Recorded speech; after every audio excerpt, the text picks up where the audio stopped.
En outre, il dénonce les sanctions inhumaines infligées par les communautés économiques des États de l'Afrique de l'Ouest. Les militaires affirment avoir réuni des preuves pour poursuivre le président Mohamed Bazoum. Le gouvernement nigérien a réuni à ce jour les preuves pour poursuivre devant les instances nationales et internationales compétentes le président déchu et ses complices locaux et étrangers pour trahison et atteinte à la sûreté intérieure et extérieure du Niger, a donc déclaré le colonel-major Amadou Abdraman, un des membres du régime, dans un communiqué lu à la télévision nationale. Le gouvernement appuie ses accusations sur des échanges entre Mohamed Bazoum et des nationaux, des chefs d'État étrangers et des responsables d'organisations internationales. En outre, le régime a appelé à s'interroger sur la sincérité de sa prétention à soutenir qu'il est séquestré, alors même que les militaires n'ont jamais investi sa résidence présidentielle et qui dispose encore de tous les moyens de communication. Il assure que Mohamed Bazoum reçoit régulièrement la visite de son médecin.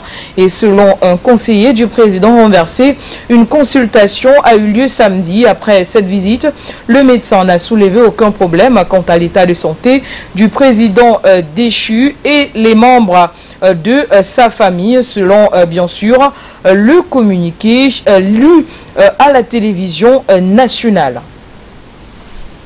On reste toujours sur le Niger et nous l'annoncions en titre concernant la CEDEAO qui a donc renvoyé la réunion des chefs d'état-major pour des raisons bien sûr techniques telles que nous l'indiquions. En titre, une réunion des chefs d'état-major de la CEDEAO prévue samedi 12 août à Accra au Ghana pour tenter de rétablir l'ordre constitutionnel au Niger a été repoussée sine die pour des raisons techniques. Alors que la zone sahélienne rencontre un coup d'état supplémentaire, l'organisation des États ouest-africains semble jouer sa légitimité. Il n'est plus temps pour nous d'envoyer des signaux d'alarme à la sortie du sommet de la communauté économique des États de l'Afrique de l'Ouest, provoqué par les militaires au Niger. Bola Tinubu à la tête, c'est que l'heure n'est donc plus à l'hésitation. Et depuis le 26 juillet dernier, date à laquelle l'armée nigérienne, menée par le général Abdourahmane Tchani, a renversé le président Mohamed Bazoum, l'objectif de la CEDEAO est clair, rétablir l'ordre constitutionnel au Niger et s'assurer que le chef de l'État nigérien élu en 2021 ne court aucun danger. Sur une intervention militaire sur place était envisagée comme la dernière option par le bloc ouest-africain. C'est pourtant celle qui a été retenue jeudi 10 août. La communauté des États de l'Afrique de l'Ouest ordonnait le redéploiement d'une force en attente qui devait intervenir dans les plus brefs délais. La suite de l'opération devait être affinée le samedi 12 août dernier au cours de la réunion des chefs d'état-major. Malheureusement, la réunion ne s'est pas tenue car reportée à une date ultérieure. Officiellement, des raisons d'ordre technique sont évoquées. Et on rappelle également que les militaires au pouvoir sont ouverts au dialogue avec la communauté économique des États de l'Afrique de l'Ouest. C'est ce qui en ressort des déclarations faites à la presse dimanche dernier par le chef du groupe pour la lutte contre les hérésies et l'établissement de la Sunna, Abdoulaye Balalo, après sa rencontre avec Abdourahmane Tchani au Niger, accompagné d'une délégation conjointe de la confrérie Tidjaniya du Nigeria. Et donc il a ajouté qu'Abdourahmane Tchani avait consenti lors de la réunion à dialoguer avec la communauté économique des États de l'Afrique de l'Ouest, affirmant que Tchani n'a pas spécifié les dates de ces discussions, mais a affirmé qu'il était toujours ouvert au dialogue. Et donc sa déclaration finale, le sommet des dirigeants de la CEDEAO qui s'est tenu à Abuja, a conclu qu'il ne fallait exclure aucune option pour résoudre la crise au Niger, y compris le recours à la force en dernier ressort. Bien qu'aucun détail n'ait été donné sur la force militaire nécessaire à une éventuelle intervention à Niamey, le président de la Côte d'Ivoire, Alassane Ouattara, a révélé que son pays contribuera avec un bataillon de 850 à 1100 soldats et que le Nigeria, le Bénin et d'autres pays participeront également, sans plus de précision. On rappelle que le 30 juillet dernier, un ultimatum avait été fixé par la CEDEAO, délai expiré depuis dimanche passer pour libérer le président Mohamed Bazoum et assurer son retour au pouvoir après le coup d'État militaire dont il a été victime le 26 du même mois. Et donc les militaires au pouvoir qui se sont dit ouverts au dialogue sans préciser la date prévue pour les dites discussions. Et on va rester sur la crise au Niger. Nous l'annoncions, on titre la Russie qui s'insurge contre toute intervention militaire du côté de Niamey. La Russie qui s'est une nouvelle fois prononcée, c'était vendredi dernier, contre toute intervention armée au Niger, estimant que l'usage de la force pourrait provoquer une force déstabilisation dans ce pays sahélien où s'est produit un coup d'État à la fin du mois de juillet dernier. Nous pensons qu'une voie militaire de résolution de la crise au Niger pourrait conduire à une confrontation prolongée dans ce pays africain ainsi qu'à une forte déstabilisation de la situation dans l'ensemble de la région du Sahara et du Sahel, a donc indiqué le ministère russe des Affaires étrangères dans un communiqué. On rappelle que la menace d'un recours à la force avait été brandie pour la première fois le 30 juillet lors d'un précédent de la communauté économique des États de l'Afrique de l'Ouest. Un ultimatum de 7 jours a également été lancé aux militaires de Niamey pour établir le président Bazoum sous peine d'intervention armée. Mais rien ne s'est passé à son expiration à date du dimanche 7 août 2023. Jeudi, les membres de la CEDEAO réunis lors d'un nouveau sommet extraordinaire ont ordonné le déploiement d'une force en attente pour restaurer l'ordre constitutionnel. Quelques heures plus tard, le président Alassane Ouattara a affirmé que les chefs d'État ouest-africains avaient donné le feu vert pour qu'une opération démarre dans les plus brefs délais. Et donc la CEDEAO a toutefois réaffirmé son espoir d'une résolution par la voie diplomatique. Et c'est donc à l'issue du sommet d'Abuja, le président du Nigeria, Bola Tinubu, qui a assuré la présidence tournante de la CEDEAO, a dit espérer parvenir à une solution pacifique, ajoutant qu'un recours à la force en dernier ressort n'était donc pas exclu. On va rester sur cette actualité concernant la sortie de la ministre étrangère des Affaires étrangères russe qui s'insurge contre bien sûr l'intervention militaire du côté du Niger, évoquant une forte déstabilisation dans ce pays du Sahel et même dans l'ensemble du Sahel. On va donc recevoir un invité, il s'agit de Gamal Abina. Bonsoir Gamal Abina. Et voilà donc la sortie de la ministre des Affaires étrangères de la Russie qui affirme qu'une intervention, une quelconque intervention militaire pourrait donc créer une forte déstabilisation du côté du Niger. Quelle analyse faites-vous de ces propos affirmés voilà, par la ministre des Affaires étrangères russe? Bonsoir à vous, une fois de plus, Gamal Abina. Bonjour, merci pour l'invitation. Donc, on apprend aujourd'hui que la Russie, évidemment, comme c'était évident, s'oppose à l'intervention militaire. Logiquement, le discours développé par Poutine depuis quelques années maintenant, et surtout depuis l'accélération l'année dernière de sa guerre en Ukraine, c'est un discours qui est très clair, qui dit simplement que les différentes interventions qui ont eu lieu en Libye, évidemment, on s'en souvient, en Irak, bien évidemment, en Somalie, parce qu'on oublie la Somalie, on oublie un peu souvent que la Somalie est un État martyr aussi, qui a été divisé en 4 micro-États.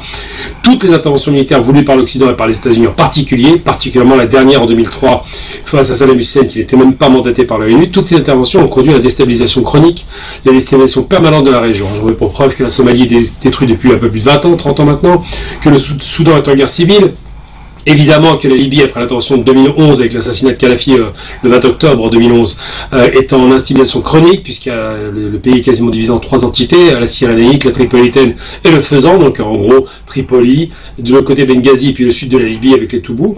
Donc tous ces éléments-là ont fait que la destruction des différentes régions d'Afrique par les interventions américaines et au Moyen-Orient, dernièrement encore avec la Syrie, a conduit à ce que une instabilation chronique, une dissémination de ce qu'on appelle aujourd'hui le djihadisme terroriste dans la région, particulièrement dans la région du Sahel, a conduit effectivement à une instabillisation générale dans dans une partie du continent africain. Donc Poutine s'oppose énergiquement à l'intervention étrangère, donc la CEDEAO bien évidemment, mais pas seulement, française ou autre, parce qu'il considère qu'effectivement ce serait donner raison à une politique néocolonialiste qui conduit tout le temps, à chaque fois, des États à tomber dans les guerres ou des confrontations entre États, enfin une catastrophe.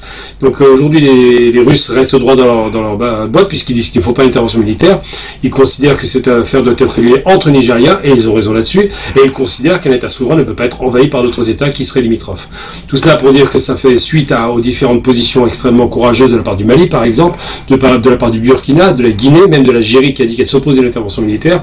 On est dans un monde multipolaire dans lequel, effectivement, aujourd'hui, les États-Unis ne peuvent plus, comme ils l'ont fait pendant 30 ans, intervenir où ils veulent, que ce soit au Panama, que ce soit en Irak, que ce soit en Syrie ou je ne sais, de façon vraiment autoritaire, de façon dictatoriale, quasiment sans avoir un mandat de l'ONU, qui déjà peut être discuté, mais tout de même un mandat au moins international. Eh bien, les États-Unis ne sont plus autorisés à intervenir n'importe où, tout comme l'Occident et tout comme des pays qui seraient téléguidés par l'Occident pour créer une instabilisation chronique dans certaines régions.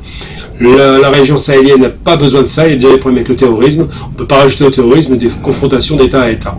C'est la position que Poutine adopte, elle est cohérente, elle tient depuis un an sur un principe sain de dire que les nations sont souveraines et qu'on ne peut pas évidemment leur retirer cette souveraineté au motif que les dirigeants qui sont au pouvoir, qui sont d'ailleurs semble-t-il supportés par leur population, ne plaisent pas à l'Occident. L'autre aspect évidemment qu'on pourrait opposer à Poutine simplement, c'est de dire que lui-même a envahi une nation souveraine. Alors on peut rétorquer qu'il avait demandé une négociation directe à l'époque en 2014, que les accords de Minsk ont été signés et respectés par la partie russe et ukrainienne pour eux, et n'ont pas été respectés par l'autre partie. Donc c'est parce qu'il y a des accords qui ont été violés que les Russes sont intervenus. Mais là, encore une fois, ils interviennent pour défendre une minorité russe qui considère comme étant, évidemment, pro-russe, qui est plutôt leur frère directement, les Ukrainiens étant effectivement considérés aussi comme des peuples slaves.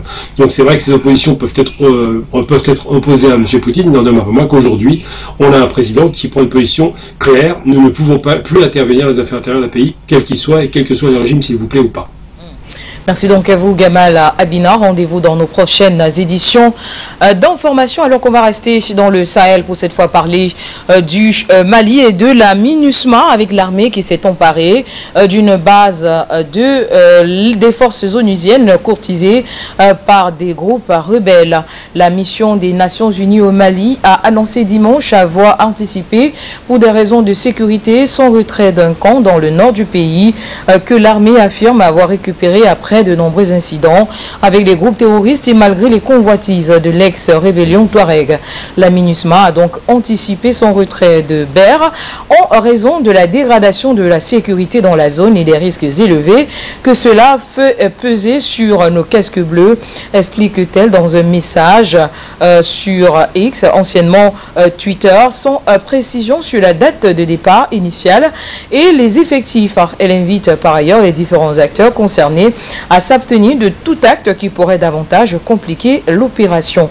Le départ de Ber des casques bleus burkinabés qu'il occupait était programmé dans le cadre du retrait de la MINUSMA d'ici à la fin de l'année de ce pays, avec un premier départ intervenu le 3 août à Ogosagou, au centre que l'armée, dans un communiqué publié dimanche soir, affirmait avoir contrôlé depuis. Un fossé s'est donc creusé avec les militaires que la CMA accuse de remettre en cause l'accord de paix d'Alger de 2015 qu'elle a signé avec Bamako. La CMA reproche aussi aux militaires d'avoir fait approuver en juin une nouvelle constitution compromettant, selon elle, cet accord.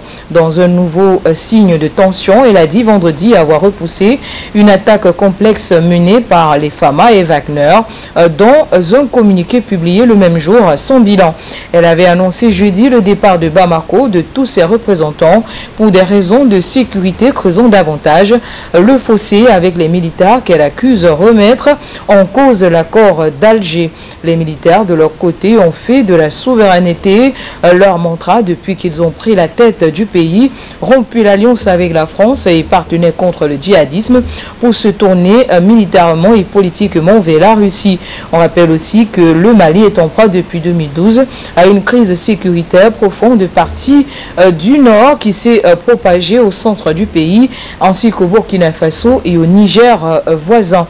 La MINUSMA affirme appliquer ainsi la décision prise en fin juin par le Conseil de sécurité de l'ONU de mettre un terme immédiat à la mission déployée depuis 2013 à la demande des militaires arrivés au pouvoir en 2020. Le retrait de quelques 11 600 soldats et 1500 policiers de dizaines de nationalités doit s'échelonner jusqu'au 31 décembre.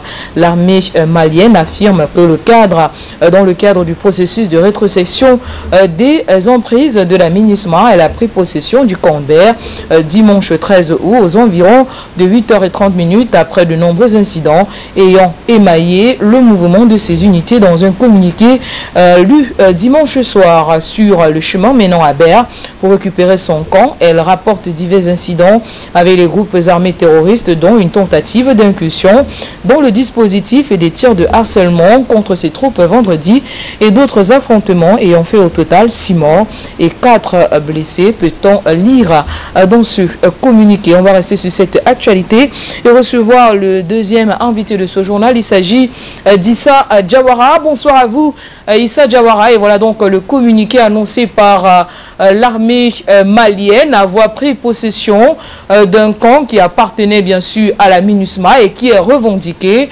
par un groupe d'anciens rebelles. Alors l'armée qui a décidé de faire main basse voilà, sur tous ces territoires occupés par la MINUSMA.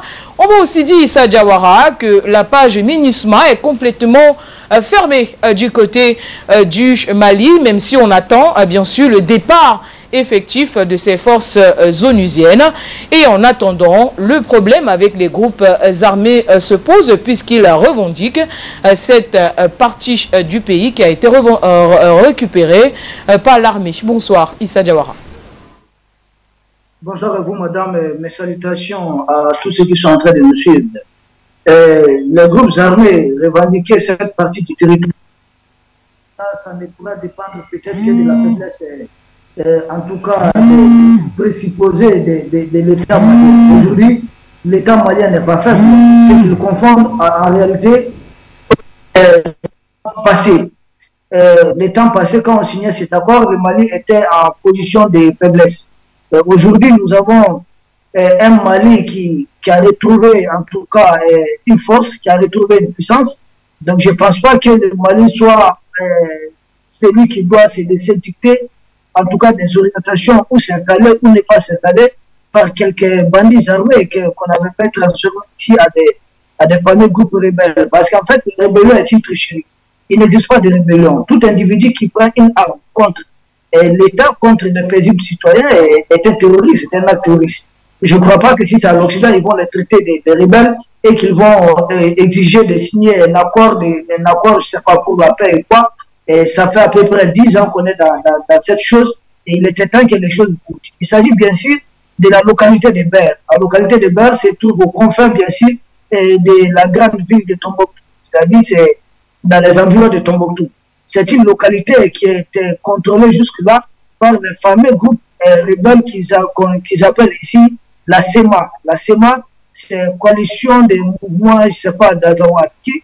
Quels sont ces mouvements? Ce sont les mouvements venus de la Libye avec armes et matériel délivré par l'Occident, et des gens qui sont venus s'installer, occuper une bonne partie du Mali, qui ont précipité, qui sont à l'origine du coup d'État de 2012, parce que l'armée n'avait pas compris, donc ensuite qui sont aussi à l'origine, en tout cas de la venue des bases françaises, parce que s'ils n'étaient pas venus avec armes et bagages, et la France leur aurait même confié la localité de Kidal.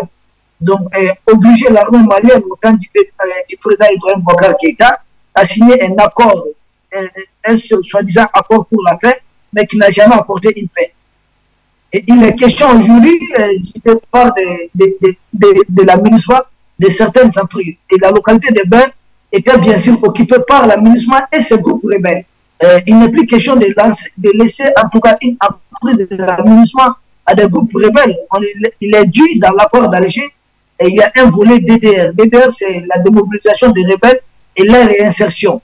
Donc, les rebelles sont censés, s'ils sont tolérés jusque-là, les fameux rebelles, c'est parce qu'il y a encore cet accord, ce fameux accord pour la paix, en tout cas d'Alger. qui doit être respecté. Et cet accord exige des rebelles une démobilisation totale et bien sûr leur désarmement et après leur incorporation, leur réintégration, bien sûr, au sein de l'armée malienne. Pour ceux qui n'ont pas commis certaines atrocités. Et c'est comme ça que l'accord s'est fait. Donc, la MINUSMA a quitté ces fameux rebelles, en tout cas, ont voulu occuper cette position stratégique. Parce que la localité de Berne se trouve bien sûr au carrefour entre le Mali, la Mauritanie et l'Algérie. Il y a des pistes qui mènent bien sûr dans tous ces pays. Donc l'armée malienne tient à contrôler parce qu'il s'agit du territoire malien. Et ce n'est pas des rebelles qui ont fait venir la MINUSMA. La MINUSMA n'est pas venue en tout cas à travers un mandat, en tout cas d'un groupe rebelle. C'est l'État malien qui a autorisé, bien sûr à l'époque, c'est la France qui nous occupait, qui en tout cas qui est censé autoriser la présence de la MINUSMA au Mali. Donc si la MINUSMA doit partir, ces emprises iraniennes doivent bien sûr à l'État malien et non à quelques groupes terroristes, à quelques groupes bandits armés. C'est pourquoi pour nous, la CEMA n'existe plus. Et tout militaire, en tout cas tout homme armé, qui veut entraver la reprise d'une position malienne par les forces armées maliennes, bien sûr est traité comme terroriste et est pris pour possible. C'est pourquoi il y a eu des combats, ils ont tenté, ces gens-là, des terroristes, ont tenté d'empêcher l'avancée de troupes maliennes. Et bien sûr, il y a l'aviation, le vecteur aérien du Mali a pu intervenir à temps. Et les avions Sukhoi du Mali et sans doute les drones de combat du Mali sont entrés en action. Et bien sûr, ont pulvérisé toutes les positions des terroristes. Et au moment où je vous parle, la localité de Berne est totalement sous contrôle de l'armée malienne. Ce n'est pas qu'on a repris une position de la MINUSMA, une base de la MINUSMA, mais en fait, le Mali a repris totalement le contrôle de la localité de Berne. Il y a d'autres localités, dont Kidal, et l'armée malienne doit poser sa bonne marche, et quiconque tentera de s'interférer, en tout cas dans la bonne marche de l'armée malienne, sera pris pour cible. L'aviation du Mali est là pour ça, les drones de combat du Mali sont là pour ça, et je pense que le Mali ne va pas ménager en tout cas un effort pour reprendre toutes les positions de la MINUSMA. Le ministre de la Défense est très clair là-dessus, le colonel Sadou Kamara, qui tente de s'interférer dans la marche, dans la reconquête à grands pas du Mali, de l'intégrité territoriale du Mali. Bien sûr, le nom de l'opération, le nom de code de l'opération, ça s'appelle ici le repos éternel. Merci.